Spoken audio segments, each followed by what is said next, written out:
Good evening, panels. My question is for the Minister, Anika Wills, and it's about the Minister has suggested that having registered nurse 24/7 in the aged care sector is going to fix the aged care sector problem. Can the Minister share with us how is this going to take form? Minister. Yeah, thank you, Maria, and thank you for your interest in aged care. I think one of the things that aged care has suffered from for a long time is not being enough in the spotlight of national policy making, so I welcome the chance to talk about it here. I don't shy away from the fact that aged care is in crisis and that I inherited a sector in crisis. So whilst I genuinely believe that our 24/7 nursing policy, which was a recommendation of the Royal Commission, will genuinely assist to lift the standard of care for older people in this country, by no means do I think that that is a silver bullet that will do away years and years of neglect in the sector. I would like to reassure you and plenty of other people who want to see the standard of care lifted in this country that the vast majority of facilities already have 24/7 nursing as we speak now, and we have legislated for 24/7 nursing to be the policy in this country for 1 July. Let me just jump in there because Yes. your clear promise was to have all aged care facilities 24/7 registered nurses by July. Yeah. The coalition at the time said that's not going to happen. And now we know it's not going to happen. Yeah. How many are going to have 24/7 nursing? How many aren't?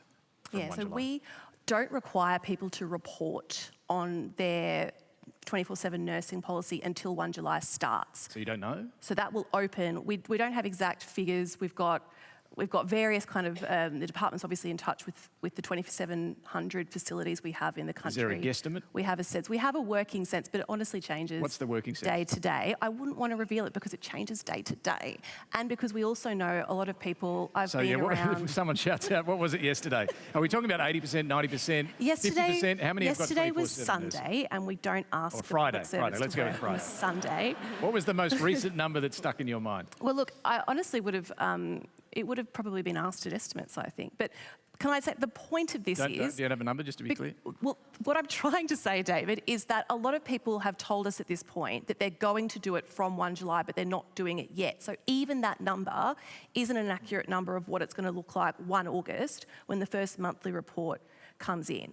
But I also think the point is, it's not an over-under 1 July test. Well, this was the clear promise, though. Sorry to butt in, but it was a is. very clear promise. Yes. And now you can't even say from 1 July, 1 August, how many facilities are going to have around-the-clock nursing? Well, I can tell you the vast majority are, and that for those that won't reach it, for many, if not most, for very legitimate reasons like crippling workforce shortages, particularly in the regions. I was at Wallsend Manor today talking to your staff and personal carers out there about what that has been like for you through COVID.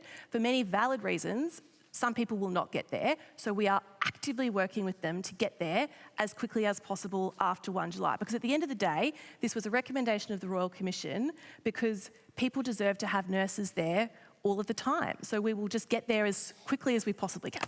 All right, Maria, just quickly, let me come back to you there. Are you satisfied with that answer? No. Okay, how can I help? No. And Maria, perhaps you could just tell us a bit about your background as well, if you would. I'm a nurse, registered nurse, 46 years in Australia. Thank you. And I'll tell you that nurses in aged care, now, they've been for years a registered nurse every shift, but there's one registered nurse for 150 patients, clients, I should call them, or residents.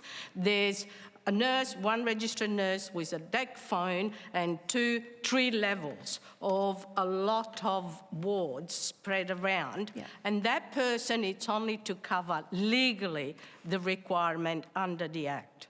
The union has got to come in, and there's a couple of things. Education of the carers needs to go up.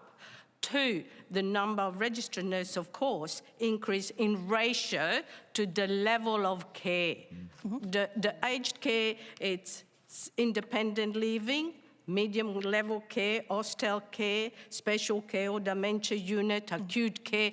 depending. You can have a registered nurse in the hostel quite comfortably supervising independent living residents, 20 of them. But you put it in acute care, today a registered nurse is lumped with 100, 150, and I can give you reports, names. I absolutely agree. I absolutely agree with just all of the things that registered nurse will not solve the problem. It's not a plan.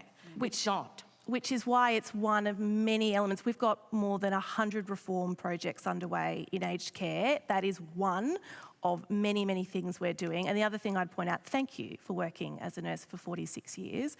That is why we are putting $11.3 billion to giving a pay rise to our nurses and personal carers in aged care to try and help more people feel like the work you do is meaningful and that they want to come and do it with you, and we'll try and ease these crippling workforce shortages. But it will take a long time, I accept. All right, Alex, I'll just get Alex to weigh in on this one too. I use a support worker every single day. Without them, my life is not functional. I see a nurse every fortnight to once a month.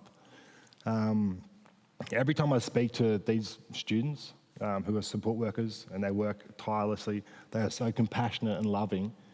And when a ratio is so in demand, their care is so stretched, it puts a massive strain on them. We obviously at the moment are seeing a shortage in staff for registered nurses and support workers, and there needs to be something more enticing and to show that we really do care. The degrees are really expensive, and in incorporating in those degrees is long placement hours that are unpaid. These people are very skilled. There needs to be a change in the way that these people get their degrees, and whether they have experience in support work or in aged care, there needs to be some crossover. And they don't get paid to do placement, and their placement is quite extensive. It takes them away from their day-to-day work, and it puts even more stress on them when they're trying to advance their life.